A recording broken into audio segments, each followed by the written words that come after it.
해보론교회 성도님들 안녕하세요. 수요 성경교실에 오신 여러분을 환영합니다. 네, 이 돌아오는 주일에 우리 임직식이 있죠. 임직식을 앞두고 계속해서 목회 서신을 공부하고 있습니다. 디모데 후서를 할 차례인데요. 디모데 후서는 바울 사도가 디모데에게 남긴 유언 같은 서신이라서 참 가슴 절절한 그런 내용들이 많이 있습니다. 그러나 분명히 교회의 유익을 위한 말씀들이기 때문에 이 목회 서신에 포함이 되고, 또 우리 임직식을 앞두고 다시 한번 교회를 생각해 보는 우리에게도 큰 유익이 될 거라고 믿습니다. 자, 먼저 디모데후서를 시작하기 전에 디모데전서와 디모데후서를 한번 비교해 보면 좋겠습니다. 바울 사도가 두 번의 수감 생활을 하게 되는데요. 첫 번째 수감 때에 옥중 서신을 기록합니다. 에베소서, 빌립보서, 골로새서, 빌레몬서, 이렇게 4개의 편지를 기록하죠. 디모데전서는 그 후에 옥중에서 풀려난 후에 에베소에 디모데와 함께 갔다가 디모데를 에베소에 머물러 사역하게 하고 본인은 마게도냐로 이동하면서 디모데에게 보낸 편지입니다. 두 번째 수감되었을 때는 우리가 오늘 공부하게 될 디모데후서를 기록하죠. 첫 번째 수감된 이유는 유대인들이 고소를 했기 때문입니다. 우리가 사도행전에서 보았죠. 바울 사도가 두 번째로 수감된 이유는 로마에 의한 핍박 때문입니다. 그래서 사도행전이 기록될 정도까지의 기간 동안은 주로 우리 그리스도인들이 당하는 고난, 핍박은 유대인들에 의한 박해였습니다. 그런데 이제 디모데후서가 기록될 정도의 시간부터는 로마에 의한 핍박이 주를 이룹니다. 그래서 요한계시록에 보면 주된 대적이 로마로 이렇게 형상화되어 있습니다. 이것은 로마의 박해가 이 시점부터 시작되었기 때문인데요. 이제 약 300년 동안 이제 로마의 통치와 기독교 박해가 본격적으로 시작됩니다. 그때 본격적으로 기독교를 박해한 10명의 로마 황제들이 있었어요. 그래서 그것을 10대 박해 이렇게 부르는데, 그 첫 번째 출발에 네로가 있습니다. 이 네로 때부터 본격적으로 기독교를 박해하기 시작하고, 이때 바울 사도와 베드로 사도가 모두 순교한 것으로 그렇게 알려져 있습니다. 그래서 첫 번째 수감되었을 때는 빌린 집에서 적절한 여건 속에서 생활할 수 있었습니다. 우리나라로 치면 이렇게 지방에 귀향을 보내는 그 유배지에서 살게 하는, 그러나 사는 것 자체는 자유롭게 사는 그런 것과 비슷한 것이었어요. 그러나 두 번째 수감되었을 때는 지하 감옥에서 힘들게 생활을 하게 됩니다. 첫 번째 수감되었을 때 바울 사도는 풀려날 것을 믿고 있었습니다. 옥중 서신인 빌립보서 1장 25절에 보면 이렇게 기록되어 있어요.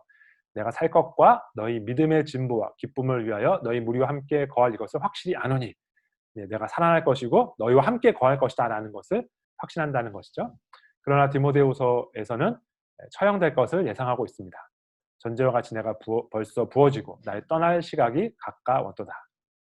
그러니까 이렇게 디모데후서는 자신의 죽음을 분명하게 알고 또 굉장히 힘든 상황 가운데 있었기 때문에 보다 더 절절한 내용들, 자신의 마지막을 눈앞에 두고 쓴 유언장과 같은 내용들로 가득 차 있습니다. 그런데 이 첫 번째 수감은 이제 성경에 나와 있기 때문에 우리가 잘 알고 있지만, 이 두 번째 수감은 성경에 없기 때문에 이 내용을 어떻게 알 수 있느냐 질문하시는 분이 계신데요. 초대교회 기록들을 통해 알 수 있습니다. 예를 들어 초대교회의 유명한 역사가인 유세비우스는 교회사에서 이렇게 썼습니다. 다음과 같은 전승이 있다. 바울은 자신을 변호한 뒤 다시금 복음을 전하는 사역을 하도록 보내졌으며 한 번 더 같은 도시로 돌아와 네로에 의해 순교당했다. 이 투옥 기간 동안 그는 디모데후서를 썼다. 이때는 그가 첫 번째 변론을 마치고 순교를 눈앞에 둔 시점이었다. 물론 이렇게 이 교회 역사가들의 기록은 성경이 아니기 때문에 우리가 오류 없이 받아들일 수는 없습니다만, 그러나 초대교회 당시에 이어져 내려오는 그런 전승을 기록한 것이기 때문에 특별하게 다른 이유가 없다면 신뢰하지 않을 이유가 없습니다. 그러나 어쨌든 이런 이유 때문이 아니더라도 디모데후서는 분명하게 바울 사도가 죽음을 눈앞에 두고 있다고 밝히고 있기 때문에 자신의 죽음을 앞두고 정말 간절한 마음으로 쓴 유언장과 같은 서신서다라는 것은 분명하죠. 자, 그럼 이제 서신서의 내용을 한번 살펴보도록 하겠습니다. 성경 한눈에 보기에서 말씀드린 것처럼 이 내용에 전반적으로 바울 사도의 권면으로 가득 차 있습니다. 그래서 따로 구조를 찾기가 쉽지 않습니다. 그래서 구조를 찾는 대신 이 각각의 권면들 중에서 특별히 같이 묵상하면 좋을 권면들을 몇 가지 나누어 보도록 하겠습니다. 먼저 1장 7절부터 8절입니다. 하나님이 우리에게 주신 것은 두려워하는 마음이 아니요 오직 능력과 사랑과 절제하는 마음이니 그러므로 너는 내가 우리 주를 증언함과 또는 주를 위하여 갇힌 자 된 나를 부끄러워하지 말고 오직 하나님의 능력을 따라 복음과 함께 고난을 받으라. 디모데가 꼭 그러진 않았겠습니다만 다른 사람들은 바울 사도가 감옥에 갇힌 것 때문에 이 하나님이 살아계신가 아니면 이 그리스도인은 능력이 없는가 뭐 이런 류의 생각들을 할 수도 있었을 것입니다. 그러나 그것을 부끄러워하지 말고 오직 하나님의 능력을 따라 복음과 함께 고난을 받으라고 권면합니다. 그리고 이 비슷한 내용이 또 뒤에 다시 등장합니다. 1장 12절이에요. 이로 말미암아 내가 또 이 고난을 받되 부끄러워하지 아니함 내가 믿는 자를 내가 알고 또한 내가 의탁한 것을 그날까지 그가 능히 지키실 줄을 확신함이라. 아멘. 네, 비슷한 내용이 반복되고 있죠. 앞에도 갇힌 그런 고난 때문에 부끄러워하지 말아라라고 말하고 있는데요. 여기 이 12절에서도 고난을 받되 부끄러워하지 아니한다 이렇게 말하고 있습니다. 이 12절은 그 이유를 좀 더 자세하게 설명하는데 그것은 내가 믿는 자를 내가 알기 때문이다 이렇게 말합니다. 내가 믿는 자, 이 앞에 8절에서는 하나님의 능력이라고 말했죠. 그 능력 있는 하나님, 그 하나님께서 능력이 없어서 나를 감옥에 갇히게 한 것이 아니라 여러 계획과 또 섭리 가운데 그렇게 하셨다라는 것을 내가 믿기 때문에 부끄러워하지 않는다 이런 말씀입니다. 또한 내가 의탁한 것을 그날까지 그가 능히 지키실 줄을 확신합니다. 바울 사도의 삶의 목적, 목표 그것이 오직 이 복음이었기 때문에 하나님께서 그것을 지키실 것을 믿었기 때문에 바울 사도는 부끄러워하지 않았습니다. 하나님께서는 이 바울 사도는 감옥에 매였지만 하나님의 말씀은 매이지 않도록 하셨습니다. 이 복음은 계속 전파되도록 하셨습니다.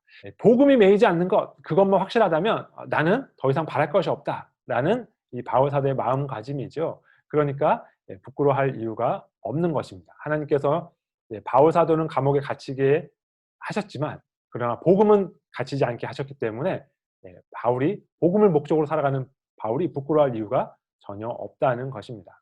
이 말씀은 우리의 삶을 돌아보게 합니다. 우리는 무엇을 부끄러워하고 있는가? 무엇을 자랑스러워하고 있는가?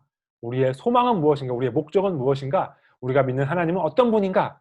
다시 한번 돌아볼 수 있으면 좋겠습니다.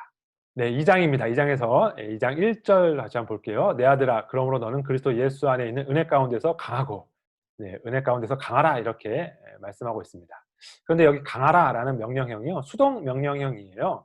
네, 그러니까 이 강하라라는 것은 우리가 내가 강해야겠다라고 다짐한다고 강해지는 것이 아니라 강하게 해주세요라고 기도해야 된다라는 것을 암시하고 있습니다. 그럴 때 성령님께서 우리를 강하게 해주셔서 우리가 수동형으로 강해질 수 있다는 것입니다. 네, 2절입니다. 또 내가 많은 증인 앞에서 내게 들은 바를 충성된 사람들에게 부탁하라. 그들이 또 다른 사람들을 가르칠 수 있으리라. 네, 얼마 전에 김주현 목사님께서 이런 말씀을 하셨죠. 나이 많으신 분이 이 성경 공부에 오셔서 왜 오셨냐고 했더니 손자에게 성경을 가르쳐 주려고 공부한다 이렇게 말씀하셨다고 해요. 우리가 모두 성경을 배우는 이유는 그것을 다른 사람들에게 가르치기 위함입니다. 우리 가족, 식구들에게 가르칠 수도 있고 혹은 교회에서 내가 속으로 리더가 되어 가르칠 수도 있고 혹은 주일학교 학생들을 가르칠 수도 있고 교제 가운데서 가르칠 수도 있습니다. 어쨌든 우리는 모두 열심히 배워서 열심히 가르쳐야 할 그런 권리와 의무가 있습니다. 우리 교회 안에서 이런 아름다운 모습이 잘 일어나면 좋겠습니다. 2장 15절 16절도 같이 한번 볼게요. 진리의 말씀을 옳게 분별하며 부끄러울 것이 없는 일꾼으로 인정된 자로 자신을 하나님 앞에 드리기를 힘쓰라. 망령되고 헛된 말을 버리라. 그들은 경건하지 아니하며 점점 나아가나니. 네, 우리가 신앙이 자라게 되면 우리가 분별력이 높아지게 됩니다. 그래서 예전에 우리가 어릴 때는 주는 음식만 먹다가 이제 우리가 장성하게 되면 분별하여서 섭취하게 되죠. 말씀도 마찬가지입니다. 네, 그럴 때 우리가 조심해야 할 것이 있습니다. 내가 이 분별해 가서 신앙이 자라고 선하게 그렇게 분별력을 발휘하는 것인지 아니면 하나님의 말씀이 들려올 때 메시지를 거부하는 방편으로 사소한 꼬투리를 잡고 있는 것인지를 구분할 필요가 있습니다. 사실 이 경계를 구분하기가 어려울 때가 있거든요. 그럴 때 이것을 구분하는 좋은 방법이 있습니다. 내가 그렇게 함으로써 점점 더 경건에 나아가고 있는지 그렇지 않은지를 잘 살펴보면 됩니다. 우리가 그렇게 분별력을 발휘하면서 말씀을 섭취하는 걸 통해서 내가 정말 점점 더 열정이 커져가고 뜨거워져 가고 또 성령의 9가지 열매를 잘 맺어가고 있는지 더 겸손해져 가고 있는지 하나님을 사모하고 있는지 혹은 내가 그렇게 분별력을 발휘한다고 생각하는데 나의 마음은 점점 메말라져 가고 이 가뭄처럼 갈라진 땅처럼 그렇게 굳은 땅이 되어 가고 성령의 열매가 보이지 않고 내가 가는 곳마다 분란이 일어나고 언쟁만 좋아하고 하는 것은 아닌지, 우리의 경건의 진보를 따라 내가 제대로 분별력을 발휘하고 있는지를 알 수 있습니다. 자, 이제 3 장으로 가 보겠습니다. 3장 1 절부터 5 절까지입니다. "너는 이것을 알라. 말세에 고통하는 때가 이르러." 뒤에 이어지는 내용들은 우리가 너무 잘 아는 내용들이죠. 오늘날 우리들의 모습이기도 합니다. 자기를 사랑하는 것, 돈을 사랑하는 것, 자랑하는 것, 교만한 것, 모두 우리들의 모습이죠. 네, 그래서 우리가 '아 이제야말로 말세가 왔구나.' 이렇게 생각할지도 모르겠습니다. 네, 그러나 사실 이것은 지금 예수님이 승천하신 2000년 뒤에 생겨난 현상이 아니고 예수님 때에도 계속해서 있었던 현상입니다. 그래서 여기 말세라고 하는 것은 예수님께서 승천하신 그때 이후의 전체 시간을 말세라고 하는 것입니다. 그래서 여기 5 절에 보면 "이 같은 자들에게서 내가 돌아서라"라고 말씀하고 있잖아요. 이것은 2000년을 지난 오늘날 우리에게 하는 말씀이기도 하지만 이 편지를 받은 디모데에게 하는 말씀이기도 하죠. 네, 세상은 언제나 이렇다는 것입니다. 우리는 거기로부터 돌아서야 한다는 것입니다. 네, 여기 이 말세에 고통하는 때라는 이 단어가 딱 2번 쓰였어요, 성경에. 여기와 여기 마태복음 8장 28절입니다.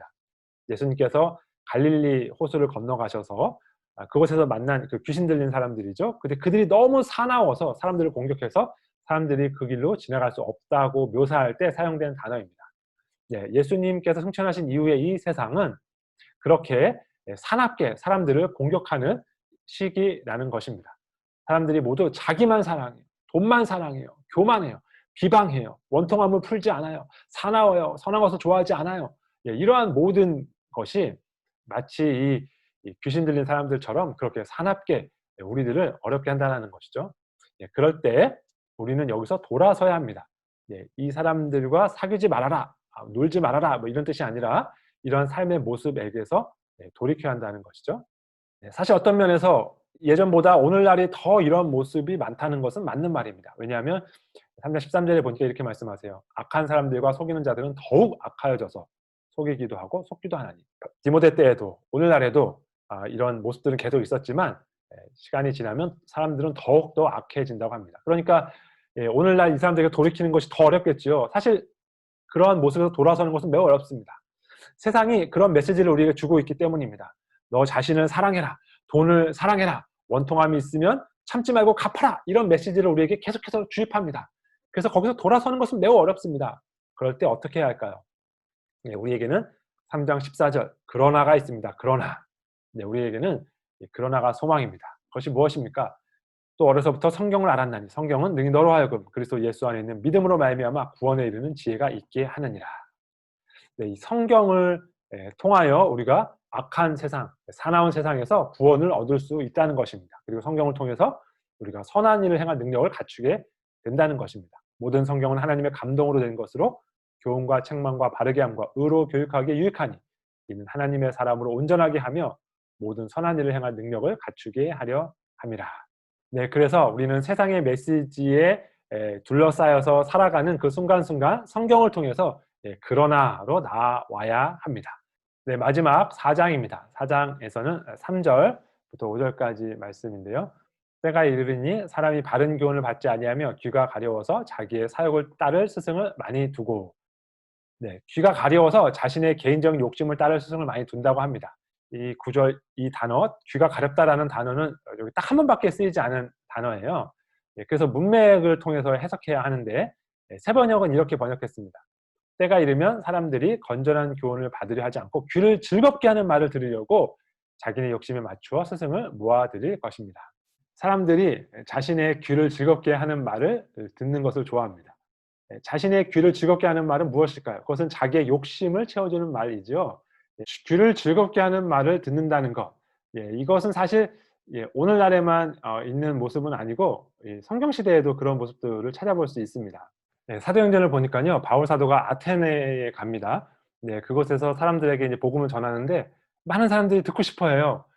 복음에 이 마음이 열려서 듣고 싶어한 것이 아니라 그 사람들은 자신들의 귀를 즐겁게 하는 것, 듣는 것을 좋아했기 때문입니다. 사도행전 17장 21절에 이렇게 말씀하시죠. 모든 아덴 사람과 거기서 나그네 된 외국인들이 가장 새로운 것을 말하고 듣는 것 이외에는 달리 시간을 쓰지 않음이더라. 네, 그러니까 그때나 지금이나 새로운 것을 보고 듣는 것을 좋아하는 사람들의 모습은 똑같은 것 같습니다. 네, 그러나 특별히 요즘 시대는 이것이 정말 더 잘 적용되죠. 요즘은 유튜브에 수많은 이야기들이 깔려 있기 때문에 우리가 조금만 검색하면 정말 우리의 귀를 즐겁게 하는 수많은 이야기들을 들을 수 있습니다. 네, 그런데 유튜브 우리가 볼 때 좀 조심해야 할 필요가 있는 것 같습니다. 유튜브에 사람들이 이제 새로운 것을 찾기 때문에 좀 더 새로운 이야기, 좀 더 자극적인 이야기, 이런 것들을 제공하는 그런 채널들이 많아요. 특별히 기독교 관련해서도 뭔가 새로운 이론들을 내세워서 그것으로 사람들의 주목을 끌고 이런 경우가 많죠. 그렇게 한 번, 두 번 보다 보면 이 유튜브 알고리즘이 우리를 점점 더 그런 쪽으로 안내해 줍니다. 그래서 유튜브 채널들 보면 정말 희한하고 이상한 이야기를 하는 그런 그런 기독교 채널들이 조회수가 굉장히 많은 것을 보게 됩니다. 물론 이제 뭐 재밌으니까 뭐 보는 것이 무슨 문제가 있겠습니까마는 그걸 다 받아들이고 믿으면 안 되겠죠. 복음은요, 평생에 듣던 말씀입니다. 평생에 듣던 그 말씀을 또다시 듣고 또다시 듣는 것입니다. 네, 그래서 이것이 내 귀를 즐겁게 하는 것인지 아니면 올바른 진리의 말씀을 전하는 것인지 잘 분별하면서 들을 수 있으면 좋겠습니다. 자, 이제 마지막으로 한 가지 구절만 더 살펴보고 마치겠습니다. 디모데후서 4장 11절입니다. 누가만 나와 함께 있느니라. 내가 올 때에 마가를 데리고 오라. 그가 나의 일에 유익하니라. 디모데가 마가를 데리고 그리고 바울 사도를 방문해서 만나게 되었는지는 정확하게 알 수는 없습니다. 그러나 적어도 이 구절을 통해서 바울 사도와 마가 사이에 회복이 일어났다는 것은 우리가 알 수 있죠. 네, 우리가 잘 알듯이 마가는 1차 전도 여행 때에 바울과 바나바와 함께 출발했다가 견디지 못하고 도망을 갔어요. 마가를 데리고 전도 여행을 가느냐 하는 문제 때문에 2차 전도 여행 직전에 바울 사도와 바나바가 크게 다투게 되죠. 물론 바울 사도는 완벽한 사람이 아닙니다. 우리와 똑같은 사람입니다. 그래서 바울의 모든 행동을 다 옳다고 할 수 없습니다. 그래서 이 바나바와 헤어진 일도 이렇게 좋은 일이라고 우리가 할 수는 없습니다. 결론적으로는 바울의 선교팀과 바나바의 선교팀이 각각 선교를 해서 복음에 큰 유익이 되긴 했지만요. 그것과 별개로 하나님께서 모든 일을 합력하여 선을 이루시는 것과 별개로 우리로서는 관계의 회복이 필요한 일입니다. 그런데 바울 사도가 생애 마감하기 전에 이렇게 마가와 관계가 회복되었다라는 것을 우리에게 알려준 것은 우리에게도 큰 유익이 됩니다. 우리는 이 디모데후서를 통해서 바울 사도의 절절한 유언과 같은 수많은 권면들을 접하게 됩니다. 우리의 신앙을 통하여 우리도 그렇게 살기를 소망하게 됩니다. 그러나 무엇보다 우리에게 더 큰 영향력을 주는 것은 삶으로서의 모범이죠. 그렇게 자신도 화해하는 그런 회복의 모습을 바울 사도가 보여주었기 때문에 우리도 그러한 삶을 살기를 소망하게 됩니다. 이 디모데후서는 디모데전서, 디도서와 마찬가지로 교회를 위한 서신이라고 했습니다. 우리 교회를 생각하면서 우리가 이렇게 디모데후서에 있는 것처럼 수많은 권면의 내용들로 고난을 견디며 선한 싸움을 싸웠으면 좋겠습니다. 그리고 무엇보다 교우들과 깨어진 관계가 있다면 잘 회복할 수 있으면 좋겠습니다.